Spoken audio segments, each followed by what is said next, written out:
우리 회사 최대의 위기, 즐거움으로 이겨내다. 이 사람한테서 사면 마음이 즐겁다. 마루칸의 상품이 전국적으로 알려지게 된 것은 통신 판매 덕분이다. 그때까지는 현재 사장이라 불리는 사이토시의 10인의 제자 전원이 마루칸의 대리점을 회사로 등록한 상태는 아니었다. 그런데 통신 판매의 폭발적인 성공을 계기로 각 대리점의 주인이 사장이 되었다. 각 대리점에서는 전국을 분할하여 담당하고 서로 경쟁하면서 판매망을 넓혀갔다. 통신 판매의 성공은 마루칸에 있어서 실로 획기적인 사건이었던 것이다. 우리 회사 78%도 맹렬하게 매출을 늘려나갔다. 그러나 매출이 늘어날수록 클레임 증가 또는 그에 수반되는 문제들도 늘어만 갔고 무엇보다도 사원 모두가 점점 숫자에 휘둘리게 되었다. 어떻게 해야 매출을 늘릴 수 있을까요? 라는 질문에 언제나 사이토시는 이렇게 대답한다. 즐겁게 하면 되죠. 다른 사람과 자신을 너무 비교하지 말고 즐겁게 살기 위해 노력해라 라는 말과 같다. 상인인 사이토시에게 있어서 즐겁게 살기 위한 노력이란 즐겁게 장사하기 위한 노력인 것이다. 상품을 설명할 때도 어떻게 하면 즐거운 이야기가 될 수 있을까? 어떻게 하면 손님에게 즐거운 이야기로 들릴까를 항상 고민하면서 하면 자연히 매출은 올라가게 되어 있지. 돈이 되지 않는 정보도 가르쳐줘야 해. 이렇게 말하는 것이다. 이 사람한테서 사면 마음이 즐겁다. 이 사람한테서 사는 상품은 틀림없다. 이렇게 생각하면 손님은 의리상 계속해서 구입하게 되어 있단다. 단골이라는 건 그런 거야. 그러니까 손님을 소중하게 여겨야 해. 고객의 기쁨을 항상 최우선 순위에 놓아야 한다. 그러나 과도한 열기에 휩싸인 설립 직후의 78%에서는 이 즐겁게가 올바르게 이해되고 있지 못했다. 상대의 얼굴도 모르고 전화를 통해 장사를 하는 것이므로 고객과의 사이에 거리감이 생기는 것도 어찌 보면 당연한 일이었다. 우리 상품을 한 번만 써보면 그 진가를 알 수 있을 텐데 더 이상 그 어떤 것도 필요 없다는 자부심도 한몫했다. 좋은 상품을 제공하는 일이야말로 고객을 소중히 여기는 일이 아닐까? 좋은 상품이 손에 들어오면 틀림없이 고객은 기뻐할 것이다. 우리도 물론 팔리지 않는 것보다야 팔리는 편이 더 기쁘다. 이런 논리이니 어쨌든 팔리면 된다. 팔리기만 하면 누이 좋고 매부 좋은 일이라는 식의 분위기가 팽배할 수밖에 없었다. 영업 경험이 풍부한 사람일수록 이렇게 생각하는 경향이 강했고 사실 나와 어머니마저도 이런 열기에 함께 휩쓸리고 있었다. 어머니는 이 일을 시작했을 때 사이토시의 이야기에 큰 감명을 받았었는데 돈을 버는 것도 좋지만 그것만 추구하는 인생은 별 볼 일 없어요. 다른 사람에게 도움을 줘요. 그것이 자기 자신을 성장시키는 일이기도 하니까요. 그러나 사원과 그 가족의 생계까지 책임져야 하는 사장이 되고 나서부터는 어머니는 눈코 뜰 새 없이 바쁘게 돈을 벌어야 했다. 나는 나대로 사무적인 작업에 중점을 두면서부터 어느 정도 충실감을 느끼게 되었으나 회사 전체의 실적에서 다른 대리점에 지고 싶지 않다는 욕심이 앞서 역시 매출이라는 숫자 노름에 현혹되어 있었다. 그러나 억지 판매가 많다 보니 반품도 늘고 클레임도 늘었다. 내가 만든 대처 매뉴얼로는 처리할 수 없는 케이스도 속출했다. 게다가 매출은 한계점에 이르러 영업간부는 부하 직원들을 다그치고 매출은 제자리 걸음인 악순환이 시작되고 있었다. 78%의 토대를 만든 것은 판매망을 개척하기 위한 모든 사원의 맹렬한 노력이었다. 정말로 모두 발벗고 나서서 팔았다. 78%는 확실히 분투하고 있었는데 이 무렵 나는 뭐라 표현할 수 없는 위기감을 느끼기 시작했다. 나의 영업 성적은 전보다 훨씬 좋아져 있었으므로 이 위기감은 개인적인 일에서 기인하는 것이 아니었는데 나는 회사 전체가 어딘가 잘못 돌아가고 있다는 생각을 떨쳐버릴 수가 없었다. 어느 날 어머니와 업무와 관련된 대화를 나누다가 충동적으로 내가 느끼는 감정에 대해 이야기를 꺼내게 되었고 어머니는 사내에서 사장이 아니라 이름인 가즈미 씨로 불리고 있었다. 가즈미 씨, 나 뭔가 좀 이상해요. 또 학창 시절부터 아들 때문에 속을 많이 썩은 어머니는 간타가 또 이상한 방식의 고민을 시작한 것이 아닌가 하고 지레 겁을 먹었다. 그건 아니에요. 뭐랄까 기분이 나쁘다고 할까? 뭘 먹었는데? 아니라니까요. 일 얘기예요. 일을 하면서도 기분이 영 좋지 않고 회사 분위기도 낯설고 그러자 어머니는 의외로 표정 하나 변하지 않고 이렇게 말하는 것이었다. 즐겁지가 않구나. 맞아요. 바로 그런 느낌이에요. 아, 가즈미 씨도 그래요? 역시 너도 그랬구나. 깜짝 놀랐다. 사장인 어머니도 나와 같은 느낌을 갖고 있었던 것이다. 무조건 팔기만 하면 된다. 수치를 높여라. 그러면 모두 즐거워질 줄 알았다. 생선 가게 시절에 비하면 오마타가의 수입은 실로 하늘과 땅 차이였다. 1, 2년 후 어머니의 이름은 도쿄도 가스시카구의 부호 1위로 등장하게 되는데 천국의 입구에 서 있는 것과 같은 이때에 우리는 즐겁지가 않았던 것이다. 이웃 아줌마들에게 물건을 팔던 때가 훨씬 즐거웠다면서 어머니는 한숨 짓다가 갑자기 간타, 우리가 과연 고객을 기쁘게 하고 있을까? 하고 물었다. 글쎄요, 요즘에는 고객의 얼굴도 제대로 본 적이 없는걸요. 내가 자조 섞인 목소리로 말하자 어머니는 깊이 고개를 끄덕이면서 맞아. 혹시 우리 사이토 씨가 애써 가르쳐 준 것을 뭔가 잊어버리고 있는 것은 아닐까? 어머니도 나도 사이토 씨의 가르침을 받아 시작한 장사였는데 문득 고개를 들어보니 현장에서 사이토 씨가 사라져 버린 듯한 기분이었다. 아니 사이토 씨는 변함없이 그곳에 있었는데 우리가 멋대로 모래먼지를 일으켜서 그의 모습을 보지 못하게 된 것이었다. 파는 데만 초점을 맞추고 있으면 오히려 팔리지 않게 되지. 사이토 씨의 예언과도 같은 말은 사실이 되었다. 78%의 매출이 뚝 떨어지면서 영업 부대에서 연일 고함이 오갔다. 사표를 던지는 사람이 많아졌고 신입을 채용하고 연수를 시켰고 그들은 또 전화에 매달렸고 사내에 살기가 감돌았다. 이대로 가다가는 회사가 문을 닫게 될지도 몰랐다. 78% 최대의 위기였다. 사이토 할아버지가 해준 말. 돈을 버는 것도 좋지만 그것만 추구하는 인생은 별 볼 일 없다. 다른 사람에게 도움이 되자. 그것이 자기 자신을 성장시키는 일이기도 하니까. 어떻게 하면 즐거운 이야기가 될 수 있을까 항상 고민하면서 하면 자연히 매출은 올라가게 되어 있지. 이 사람한테서 사면 마음이 즐겁다. 이렇게 생각하면 손님은 의리상 계속해서 구입하게 되어 있단다. 손님을 소중하게 여겨야 해. 고객의 기쁨을 항상 최우선 순위에 놓아야 한다. 일은 즐겁게 더 많이 웃자. 나와 어머니는 78%의 위기 상황을 사이토 씨에게 보고하러 갔다. 사이토 씨는 그래? 하고 대답할 뿐 별로 놀라는 기색이 없었다. 마치 전부터 그렇게 될 줄 알고 있었던 듯 했다. 우리는 사이토 씨로부터 많은 것을 배웠다.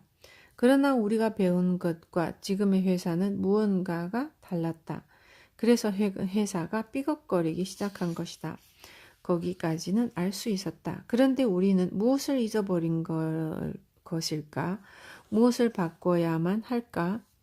구체적인 방책이 떠오르지 않아서 뭐가 잘못된 걸까요? 나름대로 열심히 한다고 했는데. 나와 나란히 앉은 어머니가 사이토 씨에게 물었다. 그때 나는 이 장면을 언젠가 경험한 듯한 느낌이 들었다.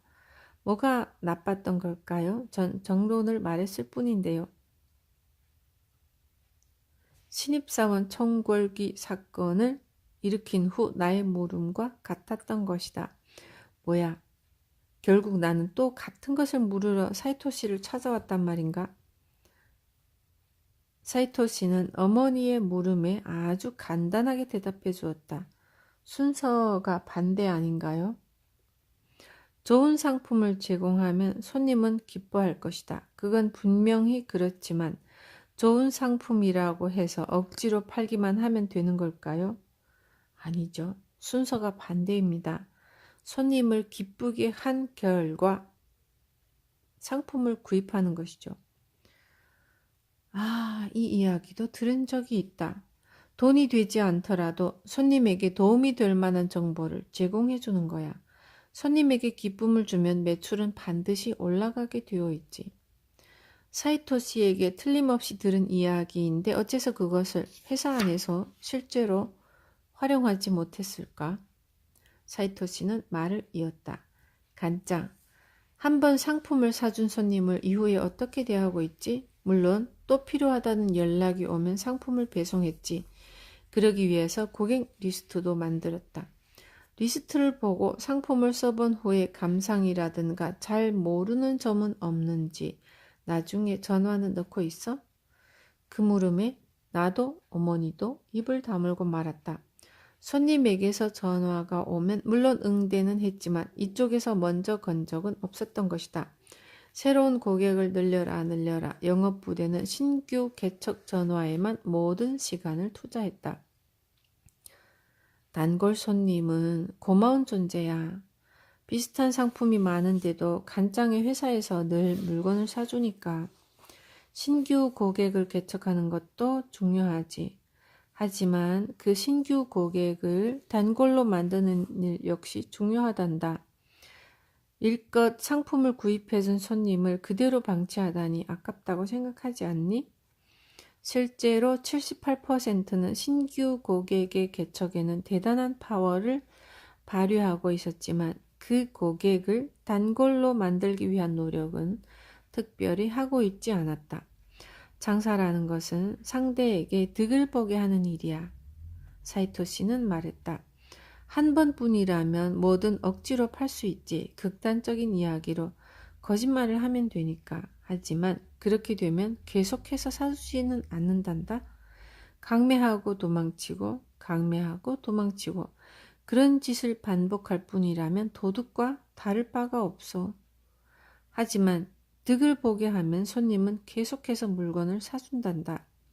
그건 곧 지속적으로 매출을 올릴 수 있다는 얘기지. 어느 쪽이 이득인 것 같니? 그야 물론 계속해서 판매하는 편이 이득이다. 단골 고객의 확보는 상인에게서 생명이라고 할 수 있는 것이다. 그런데 득이라고 하면 오해하는 사람들이 있어.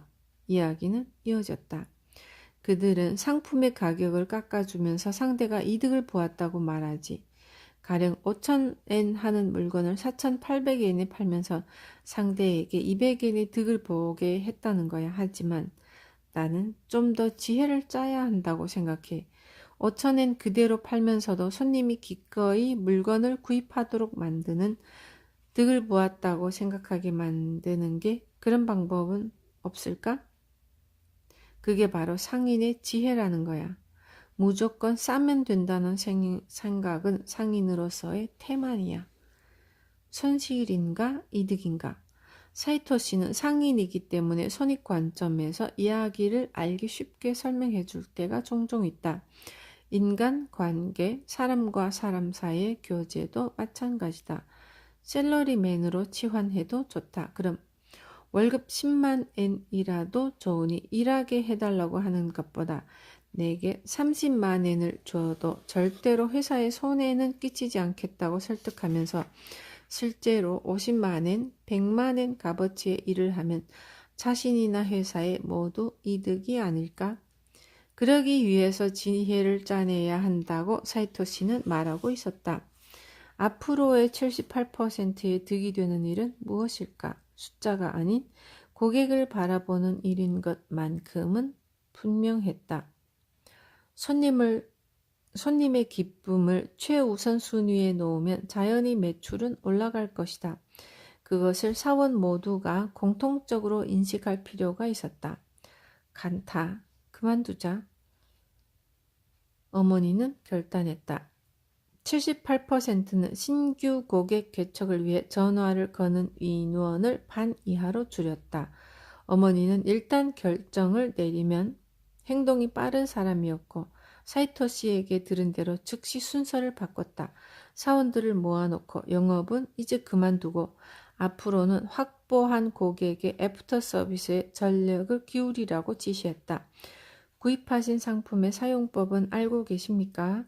복용 후 몸 상태는 어떠신지요?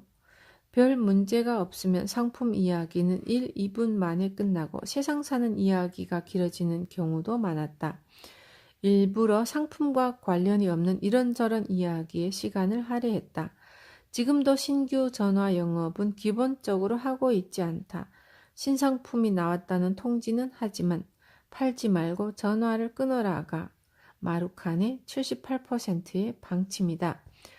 영업 스타일의 전환을 납득하지 못한 사람들은 사표를 던졌다. 상당수의 베테랑이 그만둔 이후 회사의 매출은 뚝 떨어졌다.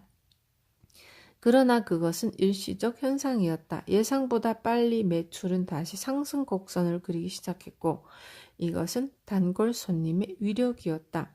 신뢰 관계가 구축된 단골 손님들의 입소문에 의해 신규 고객도 늘기 시작했으며 신규 개척에 드는 경비와 공격적인 전화 영업을 위한 인건비가 줄면서 결과적으로 경상이익도 개선되었다.